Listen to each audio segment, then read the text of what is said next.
বিশ্বের বর্তমান যুদ্ধ পরিস্থিতিতে ইরান একটি অত্যন্ত গুরুত্বপূর্ণ নাম। বহু বছর ধরে অর্থনৈতিক নিষেধাজ্ঞা, রাজনৈতিক চাপ এবং বারবার যুদ্ধের হুমকি সত্ত্বেও ইরান আজ মধ্যপ্রাচ্যের অন্যতম প্রভাবশালী শক্তিতে পরিণত হয়েছে। কিন্তু কেন আমেরিকার মতো সুপার পাওয়ার বা ইসরায়েলের মতো উন্নত সামরিক শক্তি ইরানকে সরাসরি আক্রমণ করার আগে 10 বার ভাবছে? কেন সামরিক বিশ্লেষকরা ইরানকে অপ্রতিরোধ বলে মনে করেন? আজকের ভিডিওতে আমরা 5টি প্রধান কারণ বিশ্লেষণ করব যা ইরানকে বিশ্বের অন্যতম সুরক্ষিত এবং অপরাধী রাষ্ট্রে পরিণত করেছে।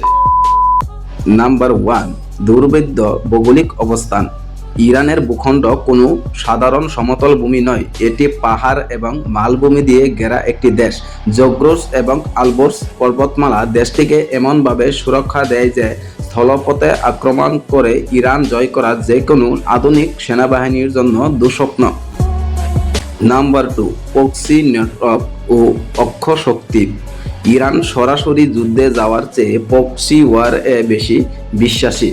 লেবাননের হিজবুল্লাহ থেকে শুরু করে ইয়েমেনের হুদি এবং ইরাক সিরিয়ার মিলিশিয়া বাহিনী ইরানের প্রভাব পুরো মধ্যপ্রাচ্য জুড়ে। কেন এই মিত্র বাহিনীগুলি ইরানের আসল রক্ষাকবচ? নাম্বার 3, মিসাইল ও কামিকাজি ড্রোনের বিপ্লব। পারমাণবিক অস্ত্র না থাকলেও ইরানের হাতে আছে মধ্যপ্রাচ্যের সবচেয়ে বড় মিসাইল ভান্ডার।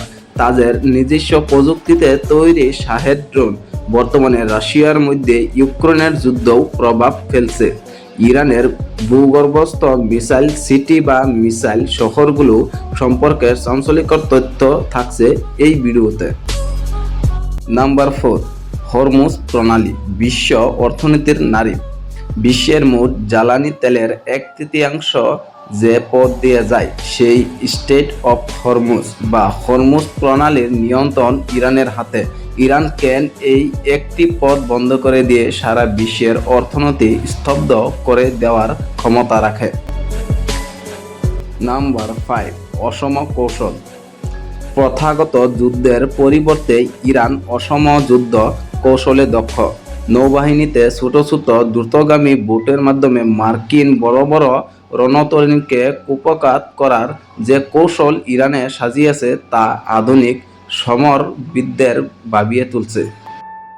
আপনি কি মনে করেন ইরানের এই বিশাল সামরিক শক্তির পেছনে মূল কারণ কি? তাদের প্রযুক্তি নাকি তাদের কৌশলগত অবস্থান? বর্তমান বিশ্ব পরিস্থিতিতে ইরান কি নিজের অস্তিত্ব টিকিয়ে রাখতে পারবে? আপনার গুরুত্বপূর্ণ মতামত আমাদের কমেন্ট বক্সে জানাতে ভুলবেন না। আর হ্যাঁ, আপনি কার সাপোর্টে আছেন, ইরান নাকি আমেরিকার? কমেন্টে জানাবেন কিন্তু।